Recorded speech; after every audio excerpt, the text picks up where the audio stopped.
नागपूर घटनेच्या या सगळ्या पार्श्वभूमीवर नाशिकमधील 130 जणांवर प्रतिबंधात्मक कारवाई झाली आहे। वादग्रस्त पोस्ट, लाईक आणि कमेंटवर पोलिसांची करडी नजर आहे। अफवा आणि वादग्रस्त पोस्ट टाळण्यासाठी पोलीस ॲक्शन मोडवर आलेत। धार्मिक स्थळांवर सुरक्षा वाढवली गेली आहे। पोलिसांचा अतिरिक्त फौजफाटा तैनात केलाय। अफवा आणि भडकाऊ पोस्ट पसरवणाऱ्यांवर सुद्धा कठोर कारवाईचा इशारा दिला गेलाय।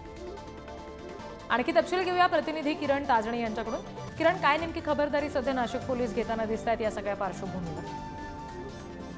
अर्धी आपण जर बघितलं तर नागपूरच्या घटनेच्या पार्श्वभूमीवर नाशिक पोलीस ऍक्शन मोडवर आलेले आहेत।